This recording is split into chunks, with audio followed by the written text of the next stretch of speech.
Shalom, bien-aimé dans le Seigneur, je suis content encore ce matin de te revoir en paix et en joie dans le beau et précieux nom de notre Seigneur Jésus. Alors depuis hier, Dieu me fait grâce de développer un thème qui est intitulé « L'amour rédempteur ». Et pour cela, nous avions lu dans le livre de Éphésiens chapitre 2, verset 4 au verset 5 que vous allez voir affiché à côté.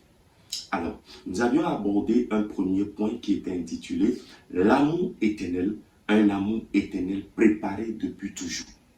Et hier, je disais que nous avons un Dieu qui est parfait.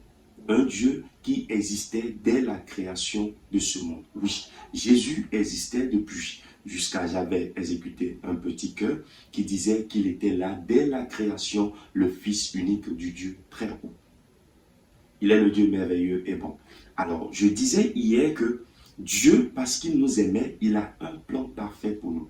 Et ce plan était que nous vivions avec lui, que nous soyons en permanence avec lui dans son intimité. Et parce que l'homme s'est séparé de sa gloire, selon ce que Romains chapitre 3, 23 nous dit, que tous ont péché et sont privés de la gloire de Dieu. Ils ont été sortis du jardin d'Éden, et puisque Dieu, il reste toujours ses plans pour les accomplir, il a tout fait pour que, oui, cette relation soit parfaite. Mais ça n'a pas marché. Qu'est-ce qui s'est passé? La Bible nous dit qu'il a envoyé Noé à ses premiers hommes. Oui, c'était une tentative qui n'avait pas marché. Après, il a envoyé Moïse, nous avions lu, il a envoyé les prophètes. Et suite à tout cela, il fallait toujours un sacrifice.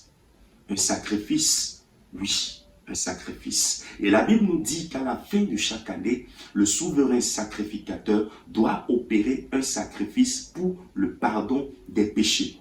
Oui. Et ici, si nous lisons dans le livre de Hébreux chapitre 5, les versets 2 à 3, la Bible dit que le grand prêtre a lui-même beaucoup de faiblesses.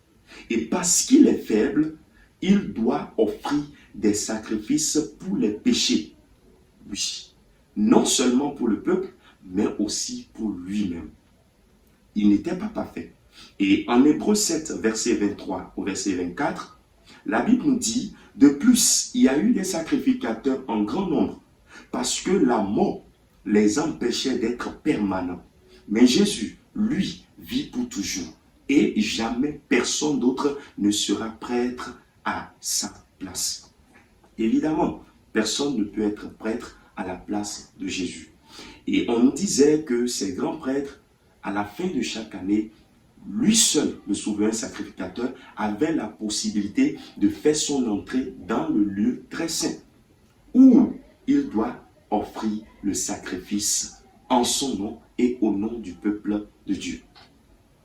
Et pour entrer dans ce lieu, on attachait à ses pieds une corde, parce que s'il mourait suite à la présence intense de Dieu, on ne pouvait entrer dans ce temple et le sortir. Il fallait tirer la corde et voir si il est là ou pas, ou le sortir carrément s'il mourait.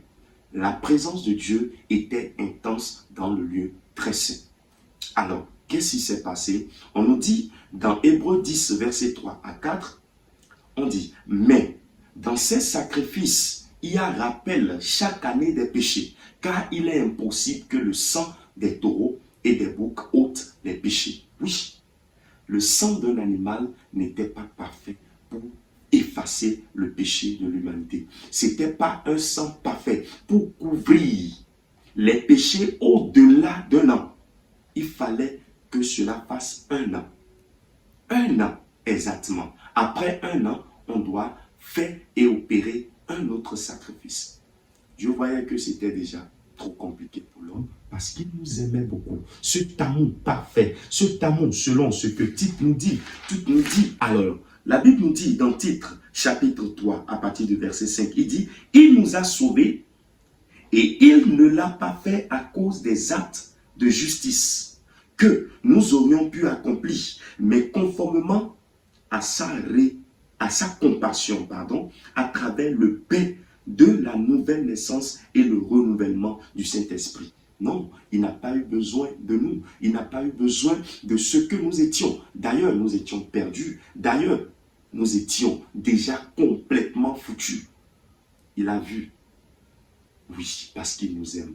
Et il nous a sortis de ce lieu ténébreux. Il nous a sortis de ce trou pour nous faire régner dans son royaume. Alors, bien-aimés dans le Seigneur, nous allons nous arrêter là. Demain, nous allons aborder le second point, qui est un amour qui est venu jusqu'à nous. Un amour qui est venu jusqu'à nous. Oui, parce que les anneaux ne peuvent pas effacer le péché de l'humanité. Il fallait qu'un homme vienne. Un homme sans péché, un homme sans tache, comme un agneau, pour opérer le sacrifice permanent en notre nom. Merci, que le Seigneur vous bénisse. Père, je te recommande cette journée, que ta paix et ta joie nous accompagnent.